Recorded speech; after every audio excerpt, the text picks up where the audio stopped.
Jax's revenge domain. They thought firing me would end the story. They were wrong. My name is Gerald Harper. I'm 48 years old, and what happened in that boardroom last Tuesday changed everything. But to understand how a 26-year company veteran got publicly humiliated by a 35-year-old CEO, then turned the tables completely, you need to know about the phone call I got the week before and the pen I've been carrying in my pocket ever since. Let me start with the moment it all went sideways. I was standing outside conference room A holding a coffee and a folder of quarterly reports, waiting for what I thought would be a routine leadership meeting. 26 years at Pinnacle Solutions had taught me to show up prepared and respectful.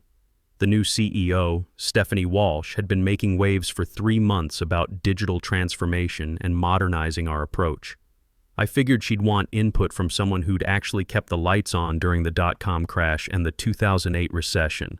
Boy, was I wrong. The moment I walked into that glass-walled conference room, the temperature seemed to drop. Stephanie wasn't looking at quarterly numbers or growth projections.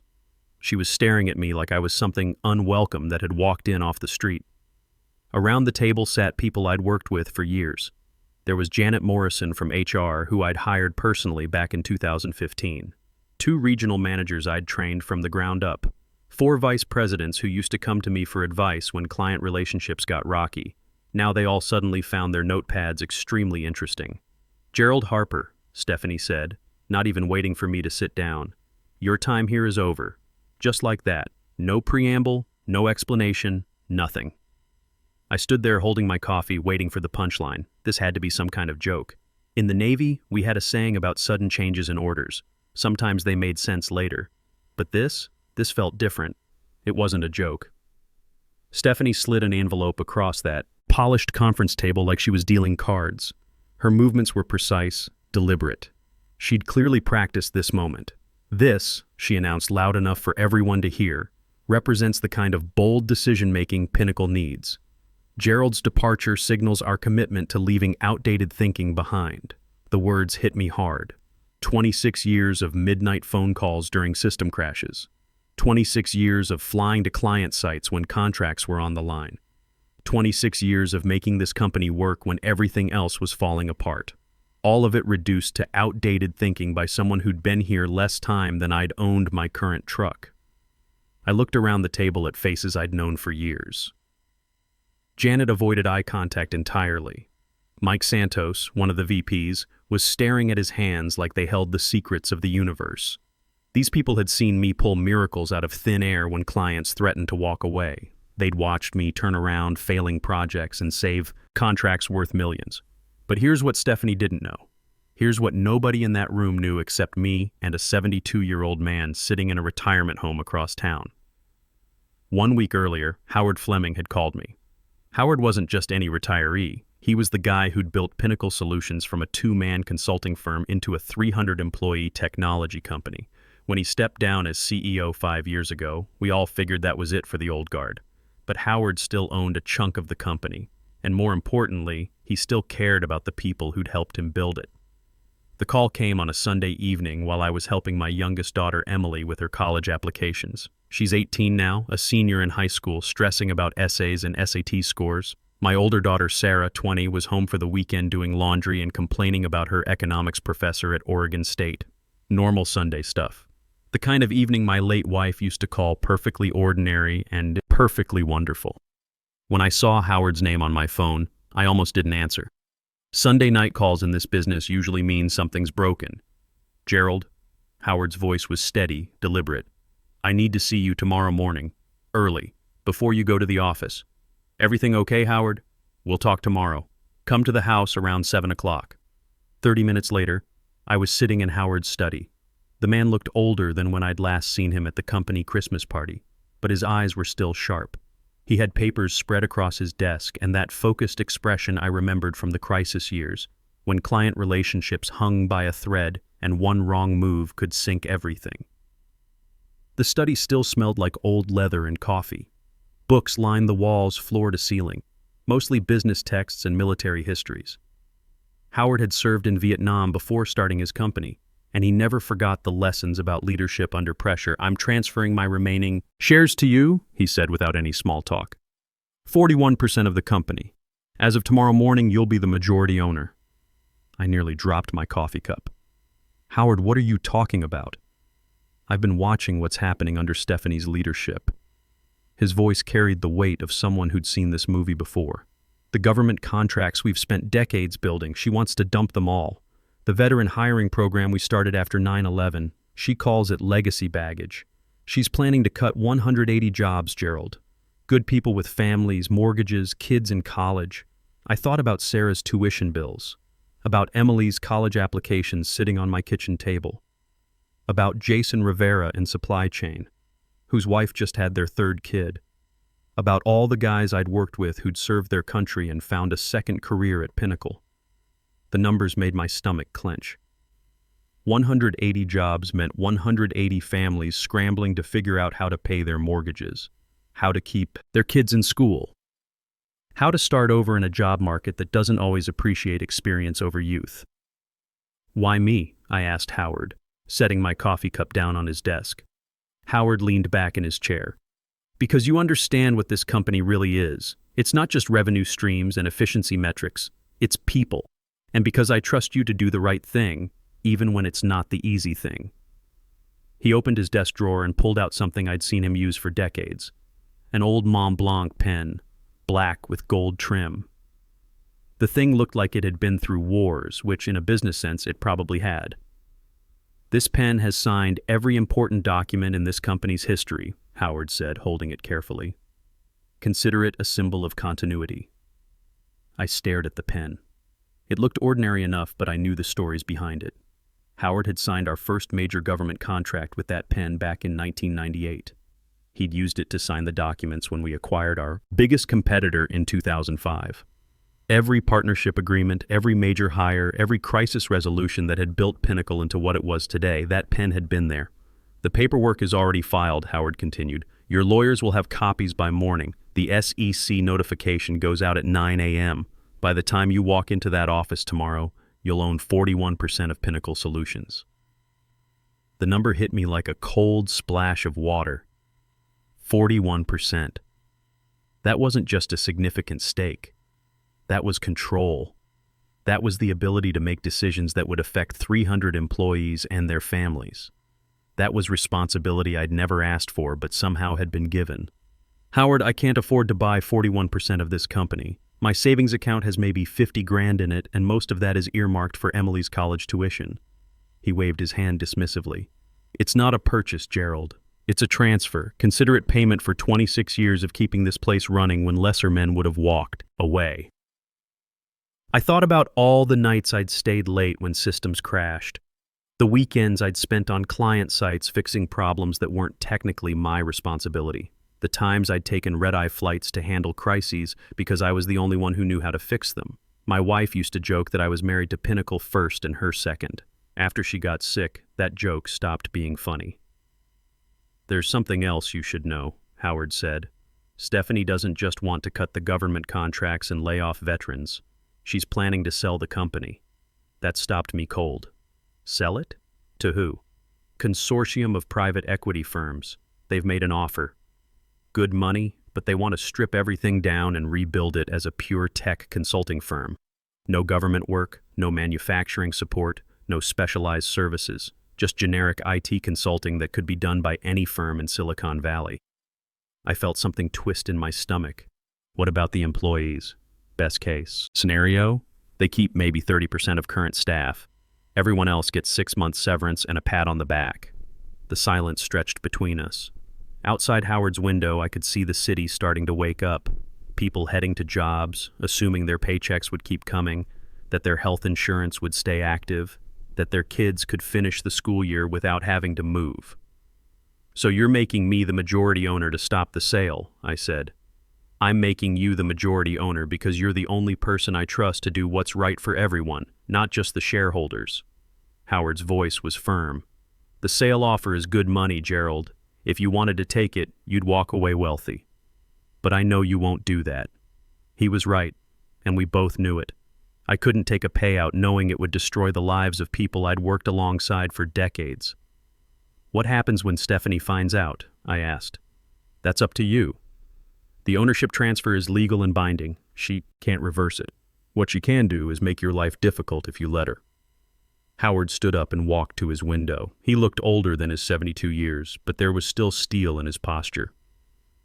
I started this company because I believed business could be a force for good, not just profit, but purpose. Taking care of people who take care of you, building something that lasts. He turned back to me. Stephanie's smart, I'll give her that. But she sees people as resources to be optimized, not human beings with mortgages and sick kids and dreams for their futures. That's not what we built here. I picked up the Mont Blanc pen. It was heavier than I'd expected, solid in a way that modern pens weren't. The gold trim was worn smooth from decades of use. "How long have you been planning this?" I asked. "Since the day I heard Stephanie refer to our veteran employees as legacy baggage. That was 6 weeks ago, in a board meeting. She didn't know I still had friends on the board who tell me things." The phrase made my jaw clench. Legacy baggage. Like the men and women who'd served their country, then came to work for us and built our reputation for reliability and integrity, were somehow holding us back. "Jason Rivera isn't legacy baggage," I said. "He's a logistics genius who saved us $2.3 million last year by redesigning our supply chain. Tommy Walsh in IT isn't baggage either. He's the only reason our servers stayed up during that massive cyber attack in 2019. "I know," Howard said quietly. "That's why I'm trusting you with this." I slipped the pen into my jacket pocket. It felt warm against my chest, like it carried some of the weight of all the decisions it had been used to make. "There's one more thing," Howard said. "Keep this quiet until you decide how to handle Stephanie. I want to see who shows their true colors when they think you have no power. Sometimes the best way to judge people is to watch what they do when they think nobody's keeping score." I left Howard's house that Monday morning with more responsibility than I'd ever wanted, and a pen that felt like it carried the weight of 300 families' futures. I had no idea that by Tuesday afternoon, I'd need to use both to save everything I'd spent 26 years building. The drive to my house took 20 minutes, but it felt like hours. I kept thinking about the look on Jason Rivera's face when he'd brought his newborn son to the office Christmas party, about Susan Martinez in accounting, who'd worked 2 jobs to put her kids through college, about all the people who trusted that showing up and doing good work meant something. By the time I pulled into my driveway, I knew what I had to do. The question was whether I'd have the courage to do it when the time came. That Monday night, I barely slept. I kept thinking about the Mont Blanc pen sitting on my nightstand, and what Howard had told me about watching people show their true colors. Part of me hoped Stephanie would prove him wrong. Maybe she'd surprise everyone and turn out to be a thoughtful leader who just needed time to understand the company culture. I should have known better. Tuesday morning started normal enough. I got to the office at 7:30, same as always, grabbed coffee from the break room, checked emails, reviewed the quarterly reports I'd been working on. The government contracts were performing well. 12% growth over last quarter, with 3 new agencies signing on for expanded services. Around 9 o'clock, Janet Morrison from HR stopped by my office. We'd worked together for almost 8 years, ever since I'd hired her away from a competitor. She looked uncomfortable, fidgeting with her clipboard. "Gerald, Stephanie wants to see you in conference room A at 10:30. Leadership meeting." "What's on the agenda?" I asked. Janet wouldn't meet my eyes. "Just be prepared for anything." That should have been my first warning. In all my years at Pinnacle, leadership meetings came with agendas, prep materials, clear objectives. This felt different. I spent the next hour and a half trying to focus on work, but my mind kept drifting. The pen in my jacket pocket seemed heavier every time I moved. I checked my email for the ownership transfer documents Howard had promised. They were there, filed and official. As of 9 a.m. that morning, I owned 41% of Pinnacle Solutions. At 10:25, I walked toward conference room A with my quarterly reports and a cup of coffee, telling myself this was just a routine meeting. Maybe Stephanie wanted my input on the Q4 strategy. Maybe she'd realized the value of keeping someone around who'd been through multiple economic cycles. The moment I opened that glass door, I knew I was wrong. The room was packed. Not just the usual leadership team, but middle managers, department heads, even a few senior analysts. This wasn't a meeting, it was an audience. Stephanie had staged this deliberately. She was standing at the head of the table, looking like she'd stepped out of a business magazine. Sharp suit, perfect hair, the the kind of confidence that comes from never having been told you're wrong about anything important. The papers in front of her weren't quarterly reports or strategy documents. They were termination paperwork. I took my usual seat halfway down the table, next to Mike Santos. Mike had been with the company for 12 years, worked his way up from project coordinator to VP of client services. Good guy, father of 3 kids, coached Little League on weekends. He wouldn't look at me. "Now that we're all here," Stephanie began, her voice carrying that crisp authority she'd perfected, "I want to talk about the future of Pinnacle Solutions." She clicked a remote, and a presentation appeared on the wall screen. Operational Efficiency Initiative was the title. Below it, bullet points about streamlining legacy processes and optimizing human capital allocation. I'd seen enough corporate presentations to know what those phrases meant. Layoffs, the business landscape. The has changed dramatically, Stephanie continued, pacing slowly around the table like a prosecutor making her case. What worked in the past doesn't necessarily work now. We need to be agile, innovative, focused on high-margin opportunities. She clicked to the next slide.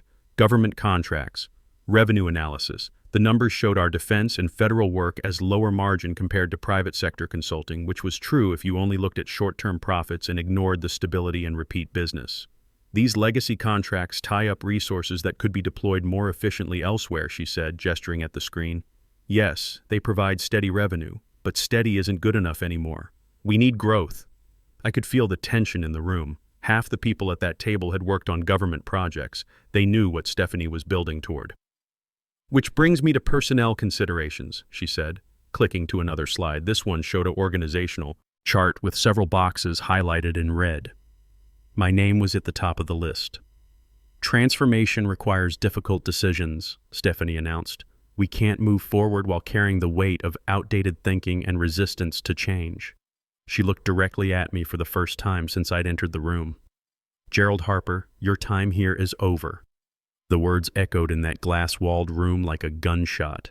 I could hear people shifting in their chairs, clearing their throats, doing anything to avoid the awkward silence. Stephanie slid the envelope across the table with practiced precision. This represents the kind of bold decision-making Pinnacle needs. Gerald's departure signals our commitment to leaving the past behind and embracing innovation. I sat there holding my coffee cup, feeling 20 pairs of eyes on me. Some of these people I'd hired, others I'd trained, a few I'd worked alongside for more than a decade, and now they were watching me get erased like a mistake on a whiteboard. The severance package is generous, Stephanie continued, her tone businesslike and final. Pinnacle Solutions appreciates your years of service, but we're moving in a new direction. That phrase, years of service, made it sound like I'd been here for a short stint instead of more than half my adult life. Like the relationships I'd built, the crises I'd weathered, the late nights and weekend calls meant nothing more than line items on a personnel file. I looked around the table at faces I knew. Janet Morrison was staring at her hands. Mike Santos was studying the ceiling like it held the secrets of the universe.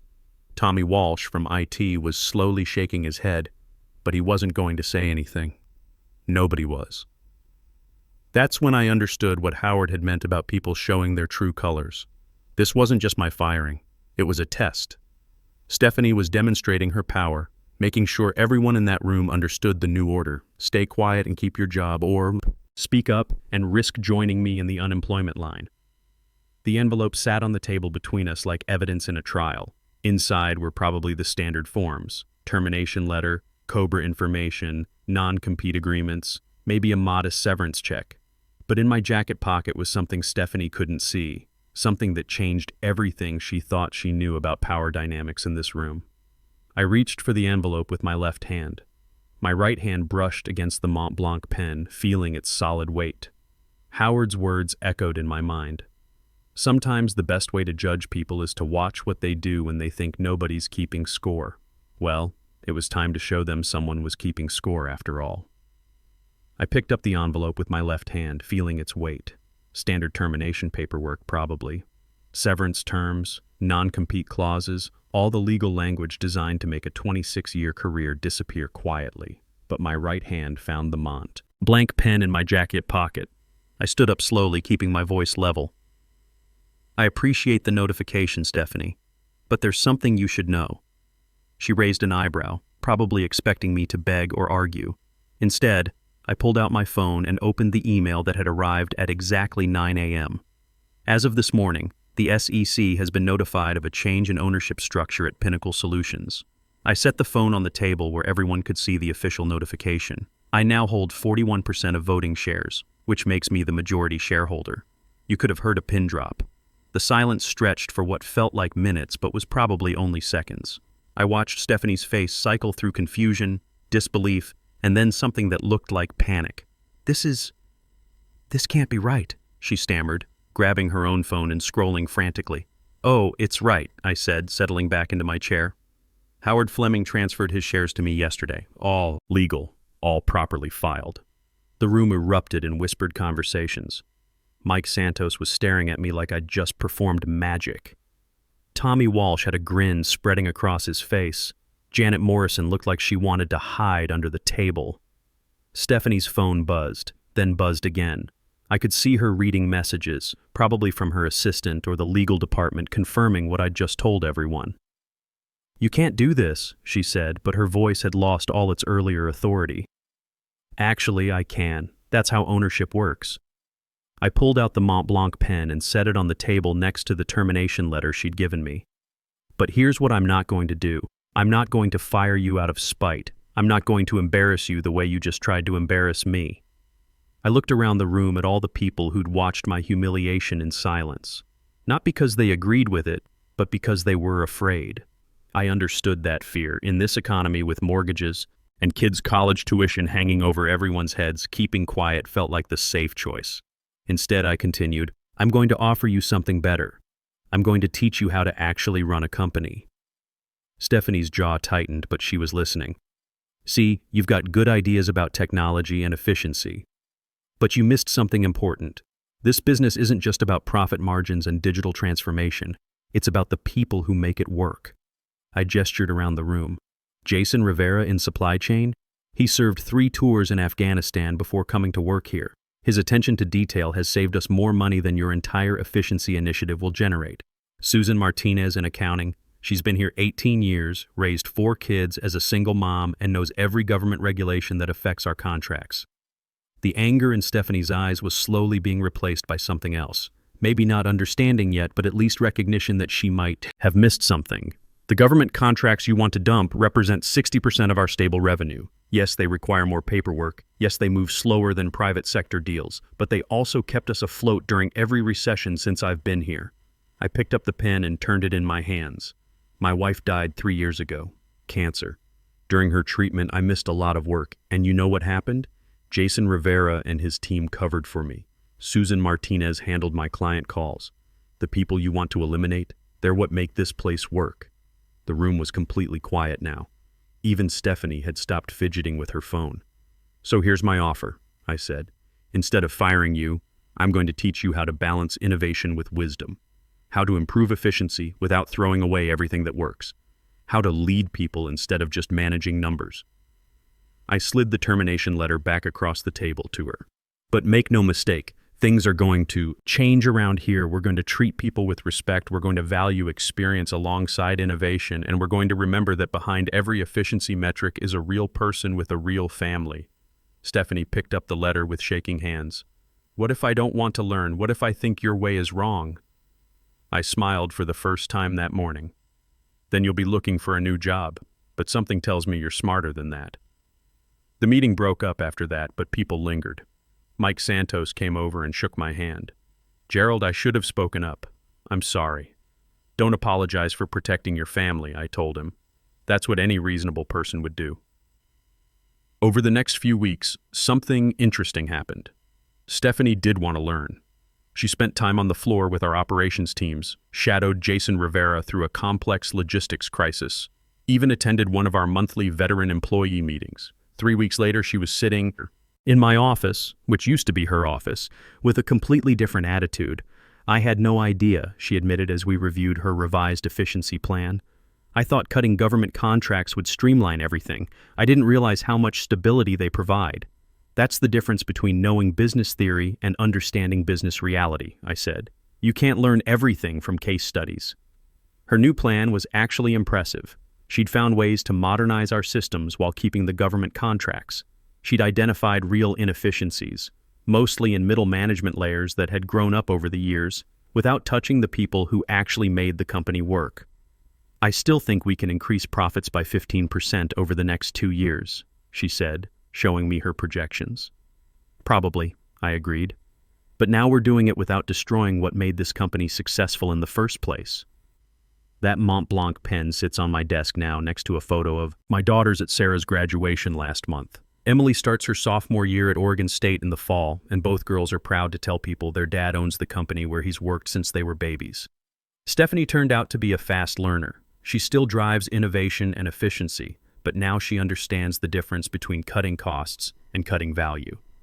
The veteran hiring program has actually expanded under her leadership, and our employee satisfaction scores are the highest they've been in 10 years.